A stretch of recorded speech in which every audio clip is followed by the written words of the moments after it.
Hello again. In this video I'm going to talk about how vitally important sleep is to our mental health.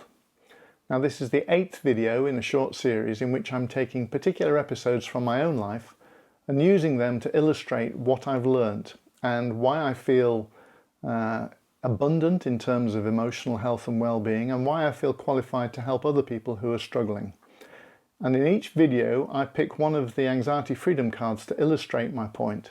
And the reason I'm doing this is so that you too can lead a life that's relatively free from stress and anxiety.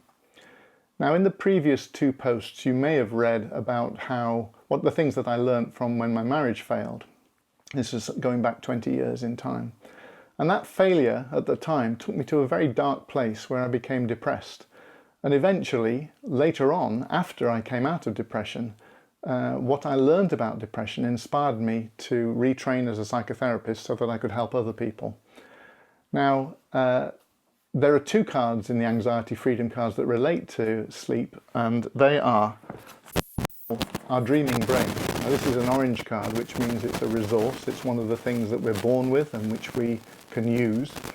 You may have heard the phrase sleep on it. Well, it turns out that there's some real meaning to the idea of sleeping on something, that our brain is actually doing some quite important processing when we're dreaming. And the second card is our need for sleep, which is obviously the other side of the same coin. So we have both the resource of a dreaming brain and we have the need to use it. So the fact that there are 2 cards just shows you how important this topic is. And I'm going to tell you the story that illustrates how I came to learn this and why it is so vitally important. So going back 20 years, I got divorced, I was burgled, my mother died unexpectedly, and I started worrying. I worried about just about everything. I worried about me, I worried about my work, the fact that I couldn't work because I was starting to become depressed. I worried about my children, I worried about my future, just about everything you can imagine. I went into quite a negative space for a few months, I would say. I had no idea why. I started waking up exhausted and I couldn't prioritize things, I couldn't think clearly. I was kind of aware that my brain was like a fog, and my work at that time, I was writing software and I couldn't do it. I couldn't work. I couldn't make decisions, and I was really quite disabled for a short period of time. Now, luckily, I had the support of some really great friends, and I came out of depression on my own after a few weeks with no lasting negative effects. So I was lucky in that respect, because many of the people I help get stuck in depression and stay there for many years. But I was puzzled by what had happened to me. I've always liked to try and understand things in life, and this was a very scary and very puzzling experience. Now, it was some years later that I met Bindi, my now wife, and she was working in the NHS at the time, and she was doing some courses and said, why don't you come along to one of them? And at first I was a bit puzzled. I thought, well, this is your work stuff, why would I be interested?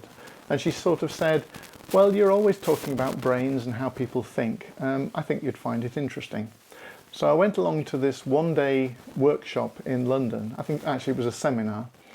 And Ivan Tyrrell stood on the stage and he said something that I thought was really a little bit controversial.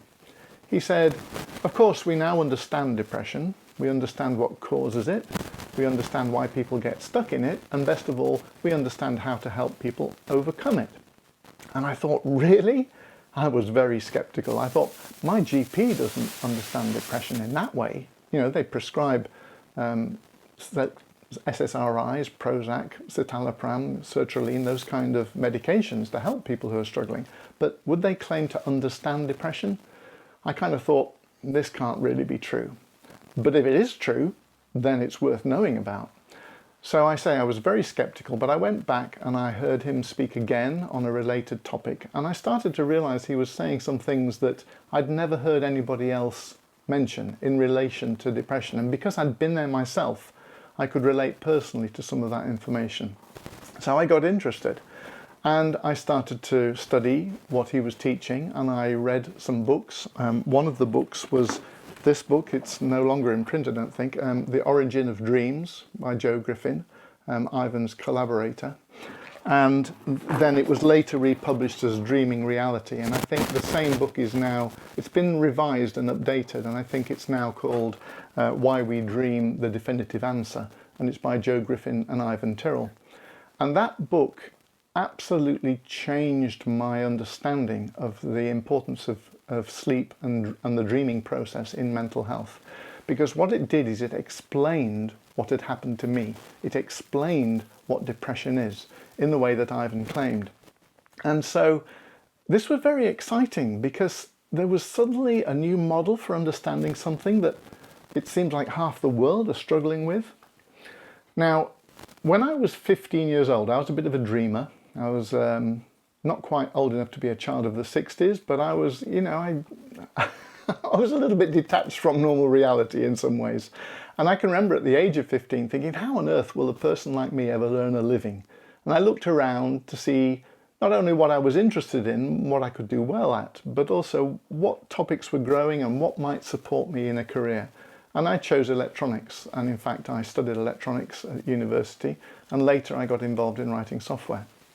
Now, going back 20 years ago, or a little bit less than that perhaps, at the age of 46 I looked around to see what I was good at and what might support me, and I discovered that this understanding of depression could be a really new, fruitful venture for me. So I dropped everything that I was currently doing and I retrained, and Bindi and I both studied, we did a diploma in psychotherapy being taught by Joe Griffin and Ivan Tyrrell in the school of psychology that's known as the Human Givens. And that includes a very thorough understanding of the cycle of depression, what it is, why it happens, and how to help people from it. So then for the next 15 years, Bindi and I have been helping people who struggle with anxiety. My speciality is depression because that was the reason I got into it, but I also help people with anxiety, phobias, trauma, anger, any of the kind of topics that bring people into therapy in the first place. And Bindi and I developed a tool to help people, which is these anxiety freedom cards. And we now sell that tool online, and we support people who use that tool, teach them how to make the best use of it so that they can help other people, and we can spread this message, spread this fantastic new understanding about mental health, which is gradually making an impact across the world. So what's the main point I want to teach here? It's that depression and sleep are linked. They are very, very closely linked. And I can explain the cycle of depression if you're interested, and maybe I'll do that in a later video because it probably deserves a video all on its own. But understanding the role of dreaming and the importance of sleep and its relationship to the topic of depression allows you to find very practical ways to help people who are struggling with depression. And I'm very pleased to be able to report that I've helped many, many people over the last 15 years come out of depression without pills relatively quickly and easily. Now, obviously, it depends on the background, it depends on people's life experiences and the challenges that they uniquely face, but depression is not something that people have to tolerate. There is an understanding it does work, and I love to teach it and I love to help people overcome it. So let me know if you want to know more about that. Please comment in this video. If this makes sense to you, if it's interesting, then please interact in some way. My work involves talking to people who are struggling, and I know that I've helped people in the past by explaining these things. And if you interact with this video by liking it, sharing it, or best of all commenting on it in my blog, then you'll help me to reach more people, and that will mean that I can help more people. So please scroll down and comment and share. And whatever else you're doing, don't forget to keep breathing. Thank you.